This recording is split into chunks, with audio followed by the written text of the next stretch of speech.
আমার নাম সালমা। বন্ধুরা সবাই কেমন আছো? বন্ধুরা, আজকে তোমাদের আপন মায়ের পুকুরে ছেলের ঠাকুর ডুবানো নিয়ে অসাধারণ একটি সত্য ঘটনা বলবো। গল্পটি শেষ পর্যন্ত শুনলে তোমরা বাধ্য হবে হাতের কাজ করতে, না হলে সবাই আমাকে কাজ করে দিয়ে যাবে, আমি বাধা দেব না। আমি তার জোপুরহাট থেকে 20 কিলোমিটার গভীরে এক অজপাড়া গায়ে থাক। আমার পরিবারে আমার মা আর আমার বসবাস। পরিবারে আমরা দুজন ছাড়া আর কেউ নেই। বাবা করোনায় মারা যায়। গ্রামের সর্বদক্ষিণে আমাদের বাড়ি, তারপরে আর কিছুই নেই। পাহাড় জঙ্গলে ভর্তি, যেখানে কখনো কেউ আসে না। বাড়ির সাথে লাগোয়া কয়েক বিঘা জমি থাকায় আমাদের মা ছেলের সংসার কোনোমতে চলছে। বাবা মারা যাওয়ার পর পড়াশোনা বাদ দিয়ে মার সাথে মাঝে মাঝে কৃষি কাজ করি, সবজির ক্ষেত করি বলে আমরাই যা করার কর। আর আমি একটা কাপড়ের দোকান চালাই। তো দুজনের সংসার বেশ চলছে। আমার বয়স 19 আর মায়ের 26। মায়ের 16 বছরে বিয়ে হয়ে 1 বছর পরেই আমি পৃথিবীতে আসি। আম্মার গায়ের রং প্রচণ্ড ফর্সা, শুনেছি নানিও নাকি ফর্সা ছিল, তাই আম্মার এমো। আম্মার শরীরের রঙের মতোই অপরূপ সুন্দরী তিনি।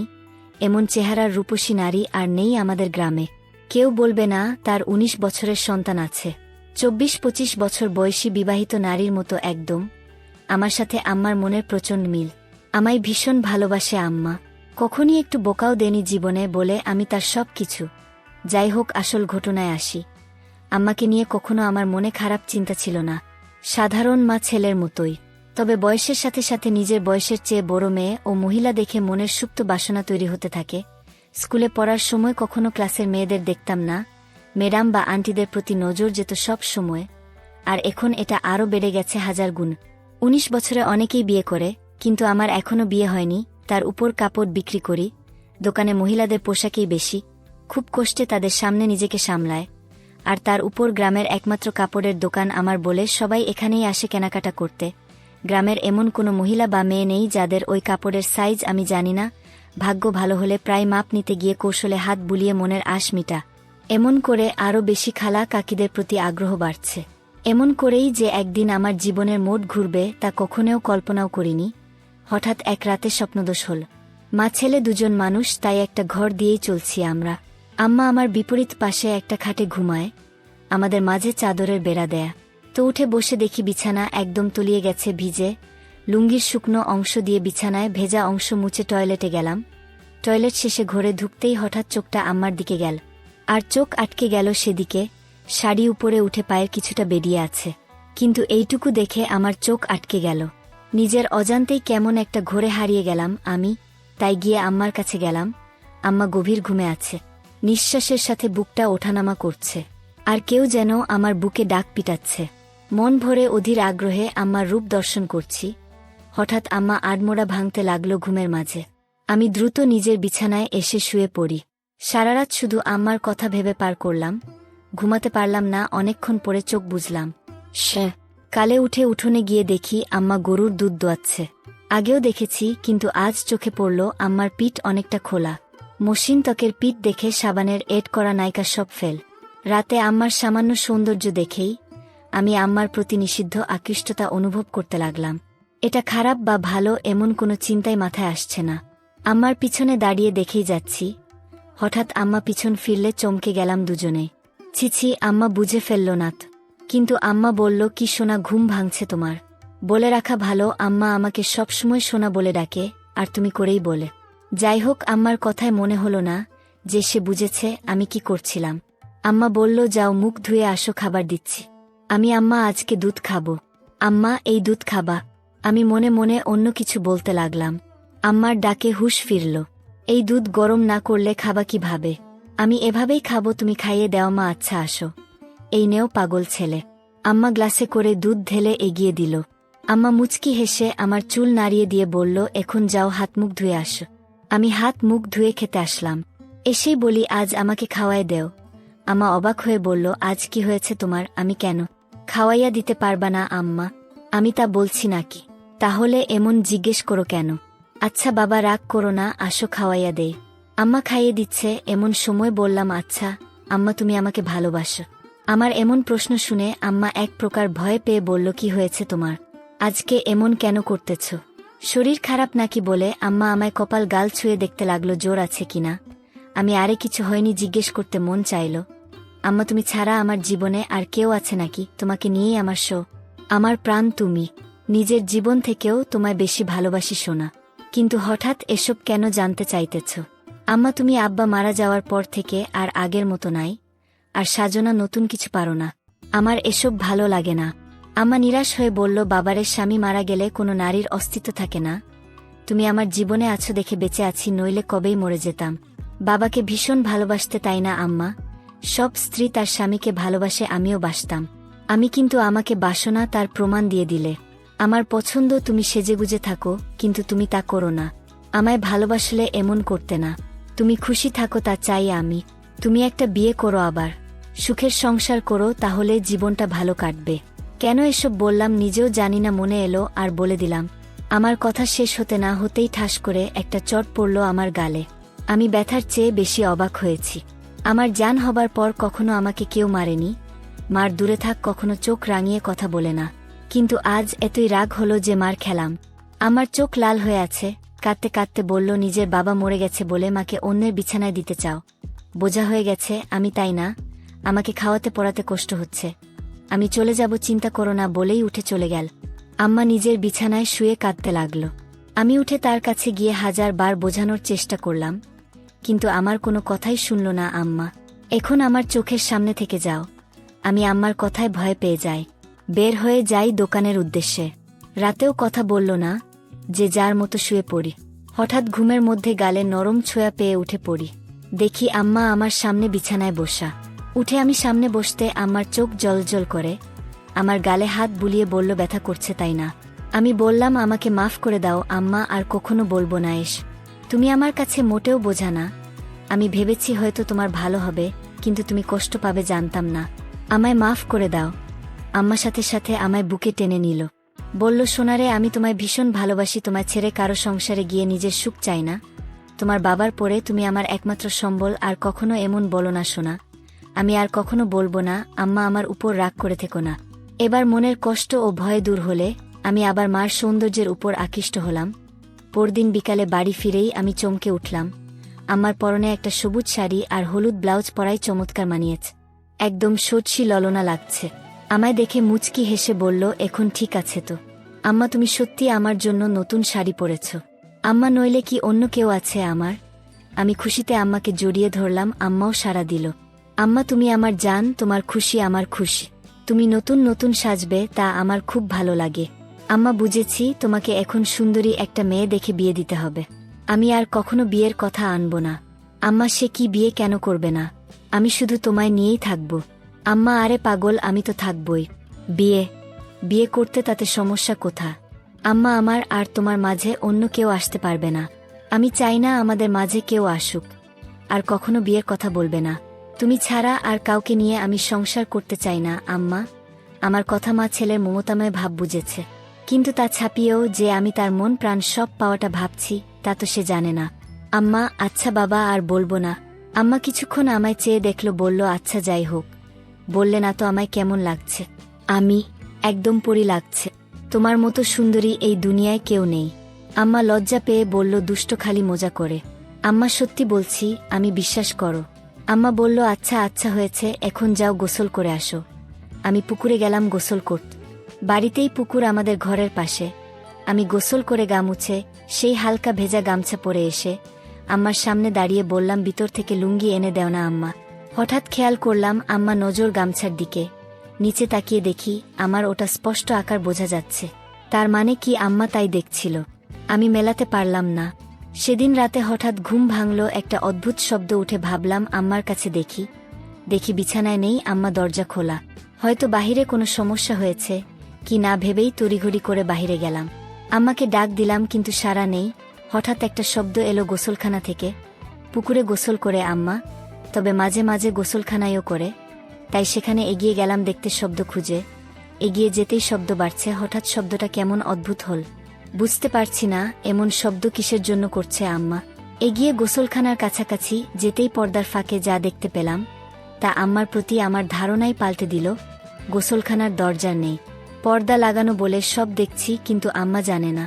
আম্মা টিউবওয়েলের সাইডে অংশের উপর বসে আজব কাজ করছে। শাড়ি পরা বলে তা দেখা যাচ্ছে না, কিন্তু কি করছে বোঝা যাচ্ছে।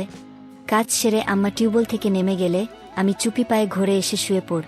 চোখ বুজে হালকা খুলে দরজায় নজর রাখি, আর ঘুমের ভান করে লুঙ্গি তুলে রাখি যেন দেখা না গেলেও আম্মার কৌতূহল বাড়ে।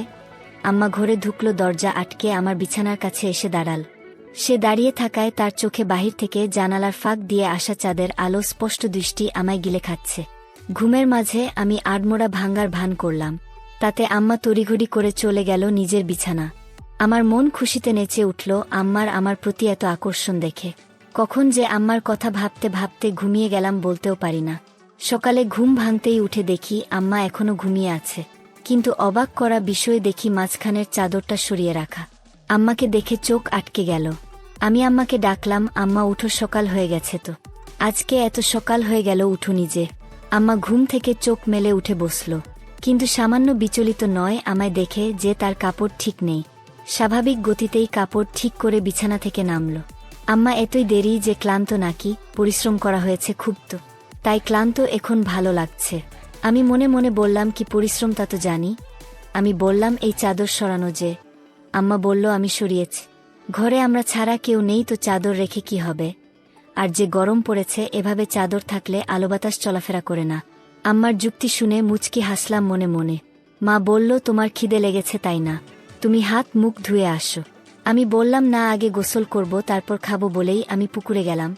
আজ গামছা ও নিলাম না, গোসল করে ভেজা কাক হয়ে এলাম আম্মার কাছে।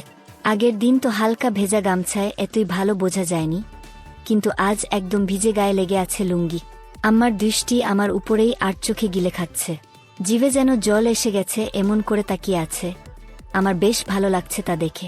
আম্মা ভেতর থেকে গামছা লুঙ্গি এনে দিল, আর যতক্ষণ আমার মোছা শেষে লুঙ্গি না পরলাম সে লুকিয়ে দেখেই চলল। হঠাৎ আম্মা বলল, তুমি একটু বসো, আমিও গোসল করে আসি। আজকে গরম লাগছে, এসে খাইয়ে দিব তোমায়। আমি ভাবলাম ভালোবাসা দেখাতে খাইয়ে দিবে, কিন্তু আরও কিছু অপেক্ষা করছে তা বুঝিনি। আম্মা যে গোসল করতে না, শুধু শরীর ভেজাতে পুকুরে গেছিল তা বুঝতে বাকি রইল না। 2 মিনিটেই ফিরে এলো ভেজা শরীরে। আগেও দেখেছি এমন ভেজা শরীরে, কিন্তু আজ আমাকে দেখাতে যে আম্মা ভেজা শরীরে এসেছে তা আমি জানি। হঠাৎ আম্মা এগিয়ে এসে বলল, বাবু, আমার হুকটা খুলে দেওত। ইস, ব্লাউজটা আর চলবে না মনে হয়। আমিও সুযোগ পেয়ে বলে বসলাম, ছেলের কাপড়ের দোকান, আর তুমি কিনা একই জিনিস নিয়ে পড়ে আছো, নতুন নিয়ে নেও তাহলেই তো হয়। দোকানে গিয়ে নিয়ে এসো পছন্দ করে যেটা ভালো লাগে। আম্মা বলল, ছেলের দোকান তাহলে যে আনতে হবে কেন? ছেলে আনতে পারে না, কষ্ট করে বাজারে দৌড়ঝাঁপ করাবে নাকি? আমি বললাম, আচ্ছা বাবা, সব পাঠিয়ে দিব, তুমি পছন্দ করে নি। ইচ্ছে করেই বললাম যেন আরও গভীর হওয়া যায়। পাঠাবে মানে? আমি ফেরিওয়ালা কাকির কাছে পাঠিয়ে দিব। আম্মা, বাহিরের মানুষের সামনে পছন্দ করতে পারবো না। আমি তো জানি না ওইসব সাইজ টাইজ, তাছাড়া আমার সামনে এসো, সমস্যা হবে না। আম্মা, তোমাকে কে বলল সমস্যা হবে? দোকানদার হয়েছে, খদ্দেরকে কাপড় দেখাবে। কি সব বলছো, বলতো কি এমন করো? আমি, আচ্ছা বাবা, ভুল হয়েছে, আমি নিয়ে আসবো সবগুলো, তোমার পছন্দ মতো সাইজ বুঝে নি। আম্মা, কেন আনবে? আমার সাইজের গুলোই আনবে শুধু, রং আমি বেছে নিব। সাইজ 24 মনে থাকবে তো? আমি আম্মার দিকে হা করে তাকিয়ে আছি। আম্মা এতটাই আমার উপর ফিদা যে উঠে পড়ে লাজ লজ্জা সংকোচ ভুলে আমায় সব জানিয়ে দিচ্ছে। আমি প্রচণ্ড খুশি ও অবাক হলাম যে আম্মা খুব গতিতে চলছে। সারাদিন আম্মার কথা ভেবে দিন পার করলাম। দোকান বন্ধ করার সময় বেছে বেছে বড় গলাওয়ালা কয়েকটা নিলাম। দোকান থেকে বের হয়ে সোজা বাসায় পৌঁছে যাই। গিয়ে দেখি আম্মা খেতে কাজ করছে, আমিও গেলাম সেখানে, কিন্তু গা মেগে গেছে ধুলো বালি ও কাদা দিয়ে। আজ কেমন অদ্ভুত লাগছে, এমন করে কাদা মাখামাখি হয় না কখনো। বাড়ির ভিতরে ঢুকতে ঢুকতে বললাম, তুমি তো কাদা দিয়ে মেখে গেছো, শাড়ি পুরো মেগে গেছে। আম্মা বলল, কি করব বলো, এক্সিট হয়ে তো কাজ করা যাবে না, তাই না? আমি অবাক হয়ে গেলাম আম্মার কথা শুন। আম্মার দিকে হুট করে তাকাতেই আম্মা হেসে দিল, সাথে আমিও হেসে দিই। ধীরে ধীরে কেমন একটা ভুলে মিলে যাচ্ছি দুজনে। সবজির ডালা রাখার পরে আম্মা বলল, আমার জিনিস আনছো? হ্যাঁ আনছি, পরে দেখো, সাইজে না হলে পাল্টিয়ে আনবো। বিশ্বাস আছে তোমার উপর বলেই মুচকি হেসে চলে গেল ঘরে। আমি বাহিরে দাঁড়ানো একটু পরেই আম্মা ডাক দিল। ভিতরে যেতে যেতে ভাবলাম মজার কিছু হবে, কিন্তু আম্মা আমায় হতাশ করল। আম্মার হাতে একটা হলুদ শাড়ি গামছা। আম্মা, তুমি একটু বসো, আমি গোসল করে আসি বলেই আম্মা পুকুরে চলে গেল। কিছু না ভেবেই চলে গেলাম একটু পরেই পুকুরের কাছে। ঝোপেঝাড়ে গিয়ে দাঁড়িয়ে উকি মারতে চোখ কপালে উঠে গেল। আহ, কি সুন্দর লাগছে, আম্মাকে বলে বোঝানো যাবে না। হঠাৎ একটা পিঁপড়া কামড় দিলে আচমকাই মুখ থেকে অস্ফুট শব্দ হয়ে গেল, আর ঝোপঝাড় একটু নড়ে গেল। আম্মা একটু চমকে এদিকে তাকালো, দেখতে লাগলো এদিকে। পরক্ষণেই আম্মা অবাক করে দিয়ে আম্মার মুখে একটা মুচকি হাসি দেখতে পেলাম। মাথায় ঢুকল না আম্মা কি আমায় দেখেই ফেলেছে কিনা। হঠাৎ নিচের দিকে তাকিয়ে দেখি আমার শরীর পুরোটাই আম্মার দিক থেকে দেখা যাচ্ছে। আমি প্রচণ্ড লজ্জা পেলাম ধরা পড়ে, কিন্তু আম্মা তো আমায় ধরা পড়তে দেয়নি দেখে খুব ভালো লাগলো। আম্মা এবার দেখালো কারিশমা, আগে পানিতে একটা ডুব দিয়ে পানি থেকে উঠল। তখনই আমায় আকাশ থেকে ফেলে আম্মা অকল্পনীয় কাজ করল। উঠে দাঁড়িয়ে আগে আমার দিকে তাকিয়ে একটা অদ্ভুত মুচকি হাসি দিল। এই প্রথম আমার আম্মারে রূপ দেখে আমি হতবাক। আমি দ্রুত ঘরের সামনে চলে যাইও দরজায় বসে থাকি। তখন আম্মা এলো আবার অবাক করে। আমার সামনে এসে দাঁড়িয়ে মুচকি হেসে বলল, খিদে লেগেছে সোনা? আমি, হ্যাঁ আম্মা। তোমার এত সময় লাগলো যে? আম্মা তুমি জানো না বুঝি? আমি ভেবলাম মতো তাকিয়ে আছি আম্মার চোখে। দুজনেই একটু আগের বিষয়টা জান, কিন্তু কেউ স্বীকার করে এগোতে পারছি না।